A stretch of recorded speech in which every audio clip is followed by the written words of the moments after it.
வணக்கம் நண்பர்களே, பாருங்க இன்றைக்கி சூப்பரான ஒரு முட்டை குருமா வைக்க போகிறேன். அதுக்கு தேவையான பொருட்கள்னு பார்ப்போம். பாருங்கள், 5 முட்டை எடுத்து வச்சுருக்கேன். இதை அவிச்சு எடுத்துக்க வேண்டியதான். 1/4 கிலோ சின்ன வெங்காயம், 2 டீஸ்பூன் இஞ்சி பூண்டு பேஸ்ட்டு, எண்ணெய், பட்டை லவங்கம் இலை, கொஞ்சம் கொத்தமல்லி தழை, 4 தக்காளி எடுத்துருக்கேன், 1/2 மூடி தேங்காய், 3 டீஸ்பூனு சிக்கன் மசாலா, 2 டீஸ்பூனு காரப்பொடி, ஒரு 2 டீஸ்பூனு மல்லித்தூள். இவ்வளோ தாங்க இதுக்கு தேவையான பொருள். வாங்க எப்படி செய்யணும்னு பார்க்கலாம்.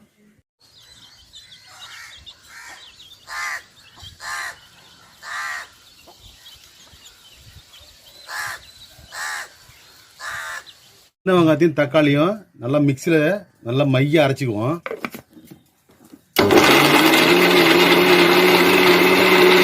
நல்லா மைய அரைச்சி எடுத்தாச்சு. அவ்வளோதான். கூடவே இந்த தேங்காயை கொஞ்சம் சேர்த்து அரைச்சிக்கங்க. பாருங்க, கொஞ்சம் தண்ணி ஊற்றிங்க, ஒரு 1/2 டம்ளர் தண்ணி ஊற்றிங்க. கொஞ்சம் போது சோம்பு கொஞ்சம் போட்டுங்க, வாசமாக இருக்கும். கொஞ்சம் போது சோம்பு போட்டுங்க. அவ்வளோதான். கொஞ்சம் நல்லா அரைச்சிக்க வேண்டியதான். அவ்வளோதான், அரைச்சி எடுத்தாச்சு. இதை ஒரு குண்டானில் மாற்றிக்குவோம். வாங்க எப்படி செய்யணும்னு பார்க்கலாம். ஒரு வானில் வச்சுருவோம். வானில் வச்சுட்டு ஃபஸ்ட்டு வானம் சூடாகட்டும். நல்லா வானம் சூடாகிட்டு இருக்கு. பாருங்க, எண்ணெயை ஊற்றிக்குவோம். ஒரு குறுக்க 2 எண்ணெய் ஊற்றிங்க. எண்ணெய் நல்லா சூடாகுது.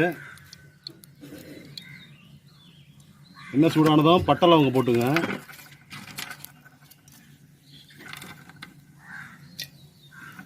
ரெண்டு கிராம்பு சேர்த்து போட்டுங்க. நல்லா பொரிட்டோம்.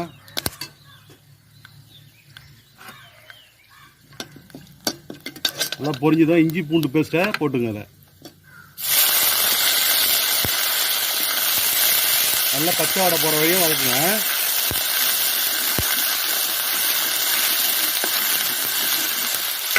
நல்லா வதக்கிட்டோம்.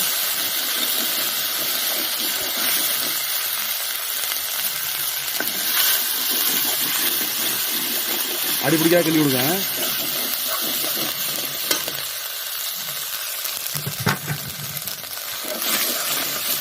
பாருங்க, அரைச்சி வச்சிருக்க தக்காளியும் வெங்காயத்தையும் இல்லை ஒன்றா சேர்க்குறேங்க.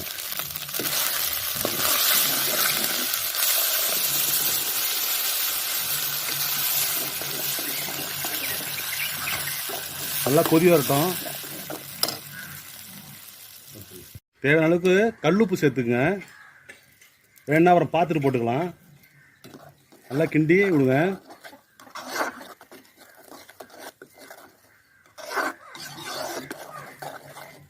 நல்லா கொதிக்கிட்டோம்.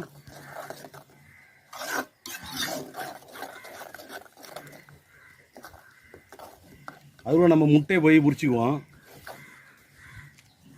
கொதிச்சு பச்சை வெள்ளம் போயிடுச்சு. இப்போ இந்த நேரத்தில் மல்லித்தூளை சேர்த்துங்க.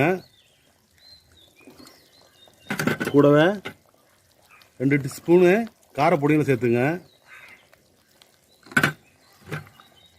இது கூட சிக்கன் மசாலா சேர்த்துங்க. நல்லா கிளறி விடுங்க. நல்லா கிளறட்டும். நல்லா கொதிக்கட்டும். கொஞ்சம் போது மஞ்சத்தூள் போட்டுங்க. அவ்வளோதான். அப்புறம் நல்லா கொதிச்சு கிரேவி பார்த்து வந்திருக்கு. இப்போ நம்ம அரைச்சி வச்சுக்கிற தேங்காயை சேர்த்துறோம். நல்லா கிண்டி விடுங்க. நல்லா கொதி வரட்டும். ஒரு 10 நிமிஷம் கொதிச்சா போகிறோம். குருமா ரெடி. நல்லா வெந்துருச்சு. டீ ஆஃப் பண்ண வேண்டியதான்.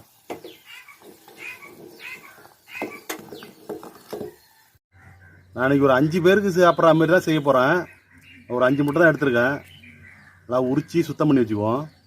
உங்களுக்கு தேவைக்கேற்ப வேணால் முட்டை எவ்வளோனாலும் சேர்த்துக்கலாம். ரொம்ப நல்லா கொதிச்சு திக்காக வந்துச்சு பாருங்கள். இப்போ இந்த நேரத்தில் நம்ம அவிச்சு வச்சு இந்த முட்டையை லைட்டாக கீறி போடுறோம். கத்தியால் எடுத்து இப்படி கீறி போடுறோம்.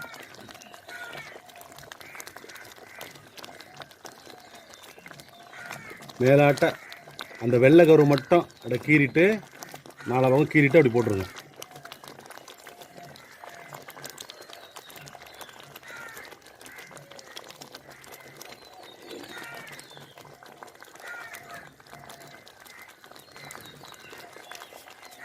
அவ்வளோதாங்க, குருமா ரெடி ஆகிடுச்சு. ஒரு கிண்டி விடுங்க. அவ்வளோதான், சூப்பரான சுவையான முட்டை குருமா ரெடி. கடைசியாக இறக்கும்போது கொஞ்சம் கொத்தமல்லி தலையை அப்படி தூவி விடுங்க. அவ்வளோதான், குருமா ஊற்றி டேஸ்ட் பண்ணிவிடுவோம் எப்படி இருக்குன்னு. ஊற்றில் போட்டு இந்த சுட சுட போட்டு சாப்பிட்டா தான் அது டேஸ்ட்டு.